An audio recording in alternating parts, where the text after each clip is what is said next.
So who here has ever heard the term active bystander? Okay, good. Everyone should be raising their hand because this was a term that was discussed during WOW. So in case you did not know what this word means, I'm going to break it down for you. So according to the Active Bystander Program in Mediation from MIT, published in 2004, the word bystander simply means a person who observes a conflict or unacceptable behavior. So all of us have been bystanders, whether we know it or not.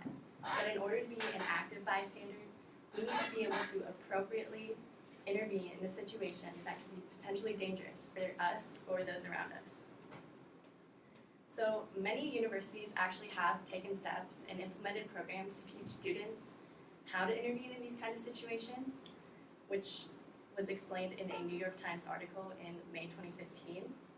Actually, our school has taken these steps because, for example, during WOW, we watched an improv show where they did show a girl who was intervening in potentially dangerous situations that involved drugs or alcohol or like abuse. So that's good that our school is doing that.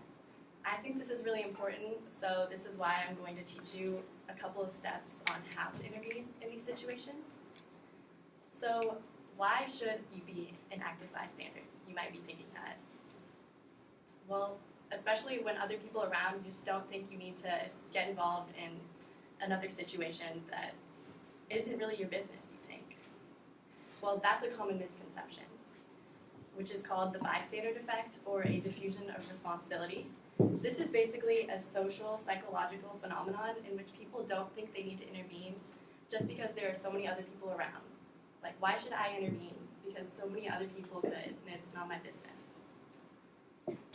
So I'm going to give you some steps on how to be an active bystander. I got these from an article from Potter in 2012 called Using a Multimedia Social Marketing Campaign to Increase Active Bystander on the College Campus. So first, you need to notice the situation. You definitely need to be aware of your surroundings and just know what's going on around you. Always check out the area that you're in. Next, you need to interpret it as a problem. If you feel that something is wrong, you're probably right. You should always go with your instincts, just trust what you're thinking, and then go help the person that is in need. You should feel responsible to act, and you should see yourself as part of the solution, because even if you don't think you can make a difference, you definitely can.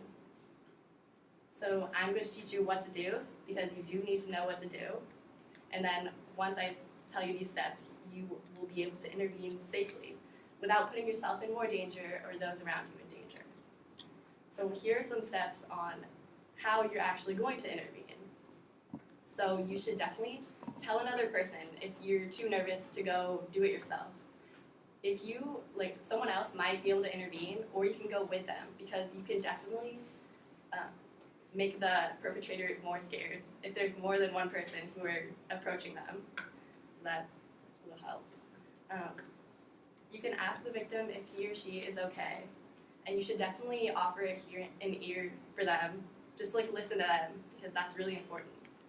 You should ask the person if they want to leave the situation, and you should also make sure that they get home safely, because if people are going through emotional distress, they might not be in the right mindset, so you definitely need to make sure that they get back safely, and then you can go back to whatever you're doing. And then if it's really dangerous, if there is anything physical, or you just think the situation is getting really out of hand, you should definitely call 911. And that is really important. So can I ask for 2 audience members for help for a demonstration? Okay, Vinny and Ashley. So all you have to do is just stand here and act like you're arguing. You don't even have to say anything. Just one of you has to be her, and then the other one is just oh no. God, Vinny, God, you're so annoying all the time. Do you need help? Do you need help? Do you want to lead? Yeah. Okay.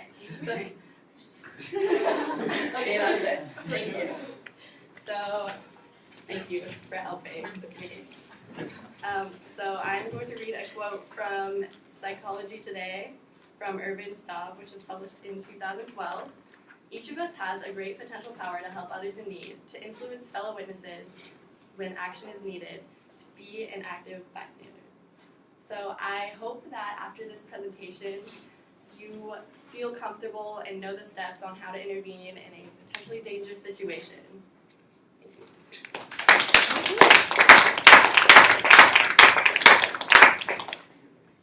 Okay. Brianna, how did that go for you? It was okay. I feel like I didn't prepare as much as for this one because I was gone all weekend, but